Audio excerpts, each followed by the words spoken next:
Xo'p, barchalarga assalomu alaykum. Sizlarga bugun juda ham dolzarb bo'lgan mavzu scalping va razgon uchun sniper entry qilsa bo'ladigan zona haqida gaplashib o'tamiz va bu zona juda ham ajoyib reaksiya berib keladi. Shu kungacha zo'r reaksiya bergan, bundan keyin ham zo'r reaksiya beradi. Faqat psixologiyani joyiga keltirib, bosimni oshirmagan holda chiroyli ishlasa bo'ldi. Ishlash kerak odam o'zi. Lekin men o'zim swing trade tarafdoriman, o'zi aslida. Lekin swing tradedan kelgan bir kunlik daromadingizni yarmini misol scalping yoki razgon qilsangiz bu bir yomon emas deb o'ylayman. Bu shaxsan meni fikrim. Endi hamma ham bunaqa fikrda bo'la olmaydi. Shuning uchun iltimos negativlarda keragi yo'q. Lekin nima deydi? Riskovat qilish kerak. No risk, no Ferrari. Qaranglar, mana bu tushuvchi trend. Mana bu ko'ryapsizlar, tushuvchi trend. Tushuvchi trendning oxirgi svichani, misol uchun bayga o'zgargan paytda oxirgi svichani maksimumini tanasi bilan yorib, minimumini yora olmay qolgan bo'lsa, mana shu bo'shliq, mana bu yerda ham turibdi, mana kuzatsanglar, mana qaranglar. Mana bu yerda turibdi, xuddi shu holat mana. Qani, seldik turibdi mana bu yerda. Ko'ryapsizlarmi? Xuddi shunaqa vaziyat.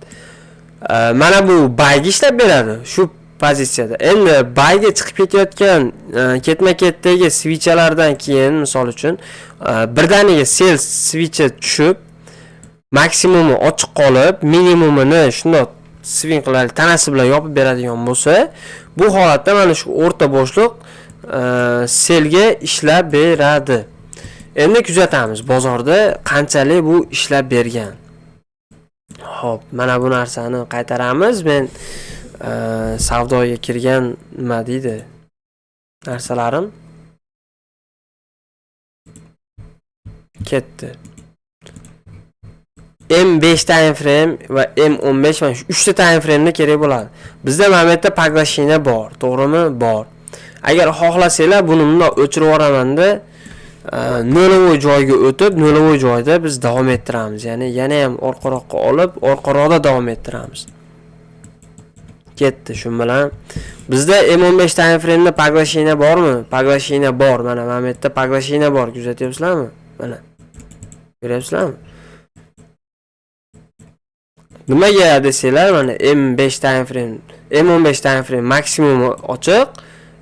Mana bu indikator o'chirib, maksimumini yopgan, minimumi esa ochiq qolgan. Ya'ni mana shu o'rta bo'shliq biz uchun buy zona. Endi bu sniper entry hisoblanmaydi. Sniper entry qilishimiz uchun biz yana ham aniqrog'ini topishimiz kerak. Uning uchun M15 dan keyin M5 time frame ga o'tamiz. M5 time frame ga o'tsak, M5 time frame da ham xuddi shunaqa paglashina shakllangan bo'ladi.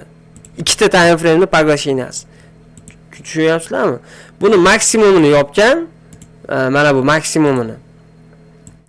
Ammo minimumini 0 ga to'g'ri kelib qolgan. Bunaqa vaziyatda ham biz buni tagini ola olmaymiz. Mana shu tanasining pastki tomonini olib tortamiz va ko'rib turganinglardek juda ham ideal darajada ishlab bergan. Endi yana xuddi shu holatda faqat paglashinada ishlatamiz. Hozir bu yog'iga ham davom ettiramiz. Tarixdan ko'rsatyapti, bu bilan chota lama elyapti-da quloqqa demanglar. Hozir men sizlarga bu yog'ini ham davomini nima deydi? Spekulatsiya, mana bu nima deydi? Davom ettirimdan bundoq qilib ko'rsatib beraman xullas. Prosta men birinchi sizlarga sharhlab tushuntirib berishga harakat qilyapman. Yana M15 time frame ga olamiz. M15 time frame ga olsak, bizga yana paglashina kerak bo'ladi va paglashina bor mana bu yerda, qaranglar. Mana yana paglashina bor. Endi M5 time frame ga o'tsa, yana M5 da ham paglashina kerak bizga. M5 time frame da paglashina yo'q hozircha. M3 ga olamiz. M3 da bormi? M3 da ham yo'q. Endi mana bu bor deyotgan bo'lsalar, uje bu ishlab bo'lgan. Shuning uchun ishlatmaymiz. Endi buni o'tkazib yuboramiz. Tushunyapsizlarmi? Bir dona, bitta time frame'niki keragi yo'q. Bizda M15 time frame'da mana bu yerda paglashina bor. Endi M5 time frame ga o'tamiz. M5 time frame ga o'tsak, bizda paglashina bormi? Yo'q. M3 time frame ga o'tamiz. M3 da bormi? Yo'q. Nima qilamiz? Tegmaymiz. Yana xuddi shu holat, qaranglar. Mana bu yerda M5 time frame'da paglashina bor. Mana kuzatib turibsizlar. Ko'ryapsizlar, paglashina bor. Endi M3 ga o'tamiz. M3 ga o'tsak, bizda paglashina bormi? Paglashina bo'lmagan-u, lekin paglashina sifatida minimumi ochiq qolib ketgan joy bor. Mana shu biz uchun aktual bo'lib ishlab berish ehtimoli yuqori. Endi kuzatamiz, prosta ko'ramiz.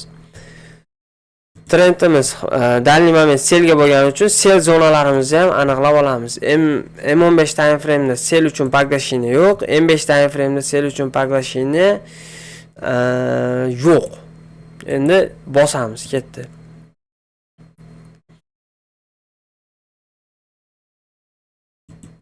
Stop. Bizda sel uchun paglashina bor. Mana. M5 time frame. M5 dan keyin M3 ni qaraymiz. M3 time frame'da ham bormi? Yo'q. Faqat bitta time frame. Bu ishlab bermaydimi emas, ishlab beradi, ammo neuverali. U yerim bo'la olmaysizlar-da, tushuntira oldimmi? Ishlab beradi, ammo u yerim bo'la olmaysizlar. Qo'qib savdoga kiradi-da unaqa zonada. Shuning uchun qo'qmasdan savdoga kirish uchun iloji boricha chiroyli paglashinani ushlash kerak. Mana bu yerda bizda M5 time frame'da paglashina bor. M3 ga o'tamiz. M3 time frame'da ham agar paglashina bo'lsa, zo'r ishlab beradi. Yo'q, M3 da. Ammo mana bu ishlab berdi, ko'rayotgan bo'lsanglar. Xo'p, ketdi. Ya'ni razvorot qayerdan qayerda chiroyli razvorotlari borligini sizlar ko'rsanglar bo'ladi-da, tushunyapsizlarmi?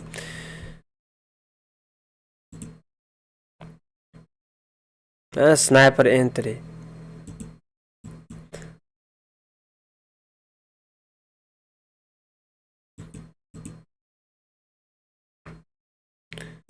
Sniper entry bo'lmadi-yu deb negativli qilmanglar, akalar. Manetga zonalar kelsa, misol uchun, mana shu kuchli impulsni o'zi sizlarda 60 pips, razgon qilayotgan odam 60 pips ushamaydi, 30 pips, 40 pips ushaydi, shun bilan yetadi. Bu M5 time frame'ni sizlarga ko'rsatayotgan narsam. Shuning uchun oshiqcha haligi mijg'olanmanglar. Ancha-muncha narsalarni tushunmasanglar, yana yozsanglar, yana ham zo'r narsalarni o'rgatib boraman. Juda ham chiroyli ishlab beradigan narsalarni. Endi bitta mana buni kutib turibman. Hozir ya'ni mana shu oxirgi entryim, ya'ni ko'rsatib beradigan zonam ham ishlab bergandan keyin sekin video to'xtataman-da, keyin chiqib ketaman. Video to'xtataman demoqchiman. Trendga qarshi ham ishlatsa bo'ladimi? Ishlatsa bo'ladi, lekin ozgina nima deydi, qo'rqitadi bozor. Shuning uchun trendga qarshi buni iloji boricha ishlatmagan yaxshi. Trendga qarshi ishlatgandan ko'ra ishlatmagan yaxshiroq. Tushunyapsizlarmi?